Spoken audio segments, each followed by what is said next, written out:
Hello and welcome to the Stronghold Digital Mining Daily Update. Today is Wednesday, March 10th. I'm sorry, I keep saying that.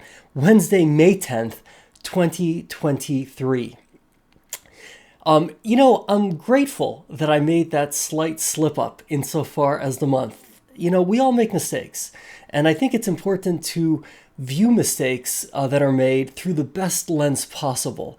So, for example, if someone were to say that Stronghold Digital Mining went public in February of 2022, hey, that could just be a slip of the tongue, right? We all know the company went public October 2021.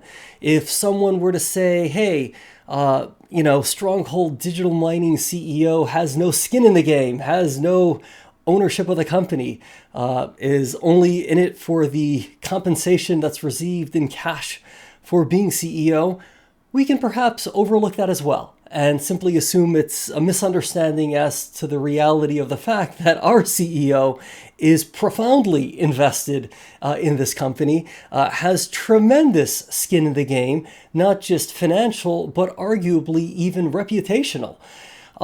If one were to say that Stronghold Digital Mining is a company that is drowning in debt and that will likely never emerge from that debt, well, one can perhaps just assume it's ignorance, right? Somebody's just not fully clear on the fact that we've actually restructured like literally every piece of significant debt on the balance sheet to the point where we don't even have mandatory amortization payments through mid-2024.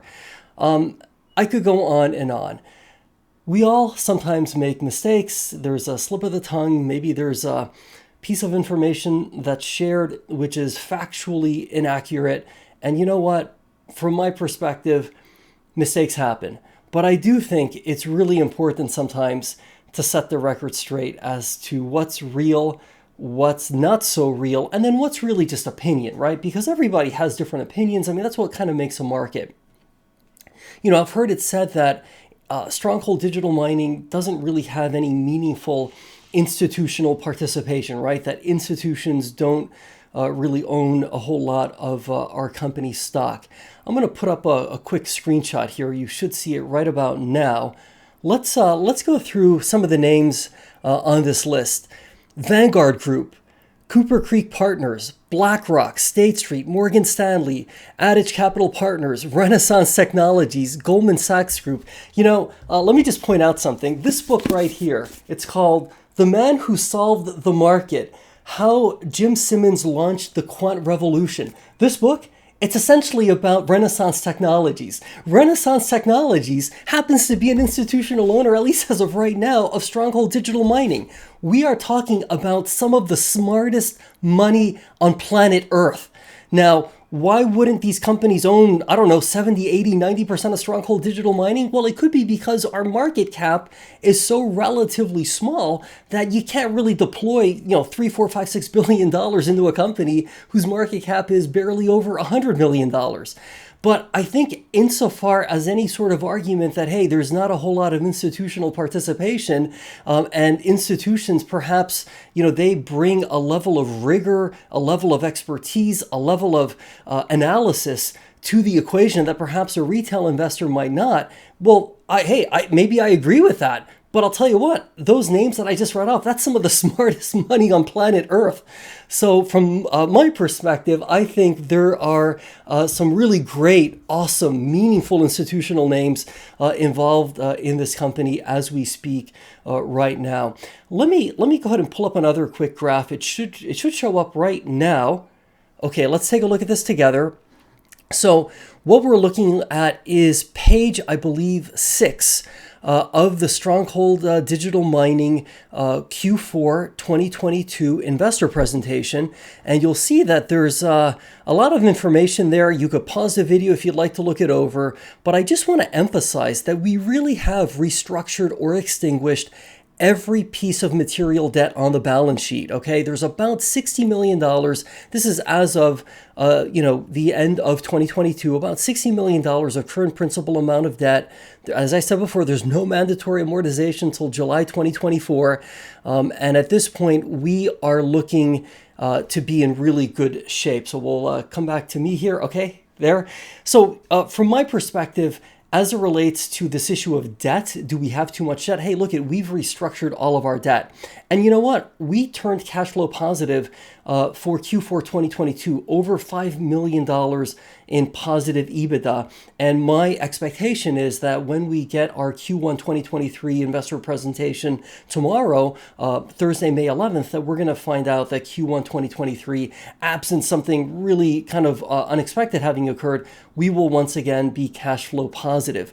So from my perspective, we are doing really, really well. So what I think of Stronghold Digital Mining is that we are a company, right, that is on the right track.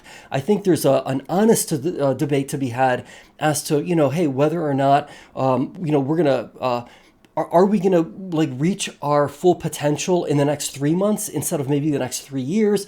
I think there's an honest debate to be had yet as to, hey, are there some things that we can do to maybe improve our perception in the marketplace? Yeah, I mean, and look at this, that's what makes a market. There's always going to be differences of opinion about various things, but I do think we need to be careful, that we don't get into a realm where we might find ourselves making decisions based on data that's just like factually inaccurate.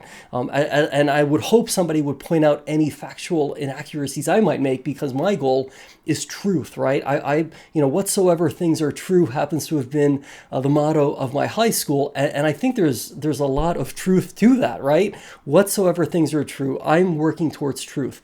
So, if to the extent that I might slip up and I say something that's inaccurate, I hope somebody points that out, because my goal is to learn. It's not to be right, it's to learn and to get closer and closer to the truth. And that's why I've spent so much time, effort, and energy really delving into Stronghold Digital Mining, as I've shared, many, many times before, because my goal here isn't merely, obviously, right, to just report on what's going on with the company on a quarter-to-quarter basis, but really to sort of advocate a little bit, just given the fact we are somewhat obscure, and given the fact that we are, even to this day, it seems like just profoundly misunderstood. I have a lot of work to do, so to speak, self-imposed work, right? Nobody's paying me to do this. This is something I feel passionate about. But I would hope that if I say something that's totally off base, that somebody would help me out and point me in the right direction. So with all of that said, let's see where the stock closed today. It looks like we closed at about 95 cents a share. Volume of about just under 1 million shares. Okay, we're going into our investor presentation tomorrow at 11 o'clock in the morning, unless something else changes. As I alluded to yesterday, I do expect there may be some conversation as to a reverse stock split. That doesn't concern me. As I said, what would concern me more, right, is some operational issue at either, Scrubgrass or Panther Creek, or some sort of problem at the data center. That concerns me. A cosmetic maneuver to satisfy a NASDAQ listing requirement, that doesn't really concern me as much. So I'm excited to, hear what is shared tomorrow. I'm expecting some surprises. I'm expecting some really knock it out of the park results. We'll see, right? Hey, I could be wrong, but I suspect that I might be a little bit closer to being right than wrong. But we're going to find out, right? Hey, I know we're all excited about this. I know we're all in this to win it. When people sometimes talk about dilution, I look at it from the perspective of, hey, there's more people now who really want this stock to do well. Okay. And that's a big deal. Okay. When you've got really, really smart people, really well-connected people that suddenly now have shares in this company. Okay. And they're like, hey, I want my investment to do well. That's a good thing. That's a really, really good thing. So yeah, you could look at it as dilution. Sure. A lot of miners, right? A lot of Bitcoin miners had to go through a bit of a so-called dilutive process. I don't really look at it that way. I think of it, hey, there's more shareholders that have a vested interest in us winning. Okay. And that's the name of the game here. Okay. Let's stay positive. Let's be great. And I'll see you tomorrow.